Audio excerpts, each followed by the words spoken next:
26 February. कोणत्याही परिस्थितीत नामस्मरण शक्य आहे. मनुष्याची सर्व धडपड शाश्वत समाधान मिळवण्यासाठी चालू असते. ते समाधान फक्त भगवंताजवळ असल्याने समाधानासाठी प्रत्येक माणसाला भगवंताची गरज आहे. आपल्या सर्व धडपडीतून भगवंताच्या प्राप्तीचे समाधान आपल्याला मिळत नाही आणि त्याला परिस्थिती कारणीभूत आहे असे सर्वजण सांगतात.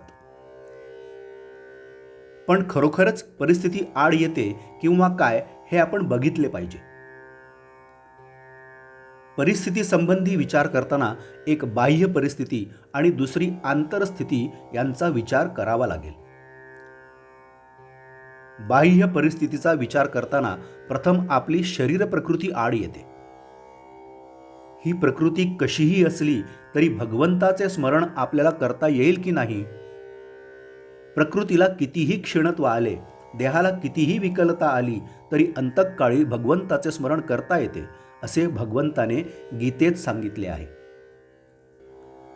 देहाची अवस्था कोणतीही असली तरी त्यामध्ये नामस्मरण करता येत नाही हे म्हणणे काही बरोबर नाही. तेव्हा प्रकृती आड येते असे म्हणणे कितपत संयुक्तिक ठरेल? पुष्कळ लोक आर्थिक अडचणी संबंधी कुरकुर करतात. पैसा नसल्या कारणाने प्रपंचात काळजी उत्पन्न होऊन भगवंताकडे लक्ष द्यायला सवडच मिळत नाही असे बरेच जण सांगतात. पण खरोखर तुम्ही मला सांगा, जगात भरपूर धन मिळवून वैभवाच्या शिखरावर पोहोचलेले कितीसे लोक नामस्मरण करतात?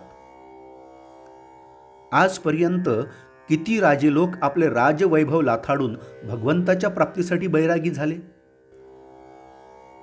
आपल्याजवळ पैसा नसणे हे भगवंताच्या प्राप्तीच्या आड येते हे म्हणणे बरोबर नाही. उलट पैसा हा भगवंताची निष्ठा फार कमी करतो. पैसा असला की आपल्याला एक आधार आहे असे वाटते. म्हातारपणी आपल्याला उपयोगी पडावा म्हणून पैसा साठवायचा प्रयत्न करावा, तर मी म्हातारपणापर्यंत जगेन याची खात्री कोणी द्यावी? सुख समाधान हे पैशावर अवलंबून नाही. प्रत्येकाची गोतावळी ठरलेली आहे. वेताळाची स्वारी निघाली की त्याच्याबरोबर पिशाच्चे निघायचीच आणि भगवंताची स्वारी निघाली की त्याच्याबरोबर दया क्षमा आणि जिकडे तिकडे आनंदी वृत्ती ही असायचीच. त्याचप्रमाणे पैसा आला की त्याच्याबरोबर तळमळ लोभ असमाधान ही यायचीच. परस्त्री एखादे वेळी विषयभोगामध्ये आपल्याला सामील होणार नाही, पण पैसा मात्र आपण वापरू तसा वापरला जातो.